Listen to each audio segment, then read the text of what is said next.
જ્યારે ઘરમાં આવે છે ત્યારે તે માત્ર સભ્ય બનીને નથી આવતી, પરંતુ સાથે લાવે છે પ્રેમ, લાગણી, સંસ્કાર અને ખુશીઓ.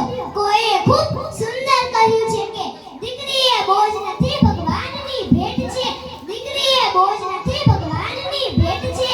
એના આવવાથી ઘરમાં ખુશીઓની રેલ છે. આજે પણ આપણા સમાજમાં ક્યાંક ક્યાંક દીકરીઓ અને દીકરાઓ વચ્ચે ભેદભાવ જોવા મળે છે. કેટલાક લોકો દીકરાને વધુ મહત્વ આપે છે અને દીકરીને ઓછી ગણે છે, પરંતુ આપણે ભૂલવું ન જોઈએ કે ઇતિહાસ સાક્ષી છે.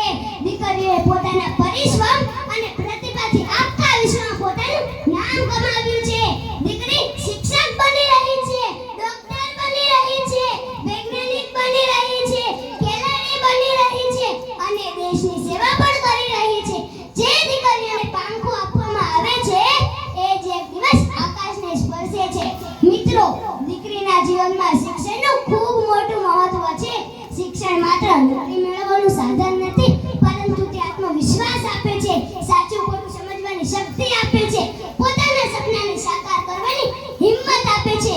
જો એક દીકરી ભણેલી હશે તો પોતાના પરિવારને પણ શિક્ષિત બનાવશે.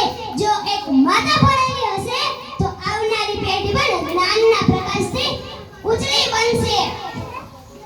દીકરીને આપો શિક્ષણનો પ્રકાશ, દીકરીને આપો શિક્ષણનો પ્રકાશ, તે બનાવશે દેશનો સુંદર વિકાસ.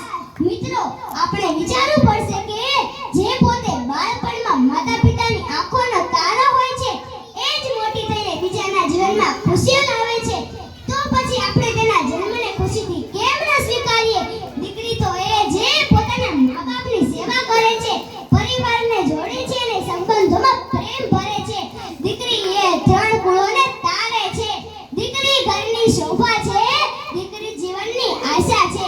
આજે આ પ્રવેશ ઉત્સવના દિવસે જ્યારે ઘણા બાળકો શિક્ષણની નવી શરૂઆત કરી રહ્યા છે, ત્યારે આપણે સૌ એક સંકલ્પ લઈએ કે કોઈ પણ બાળકને, ખાસ કરીને કોઈ પણ દીકરીને શિક્ષણથી દૂર નહીં રાખીએ. જો દીકરીના હાથમાં પુસ્તકો હશે તો તેનું ભવિષ્ય ઉજ્જવળ બનશે.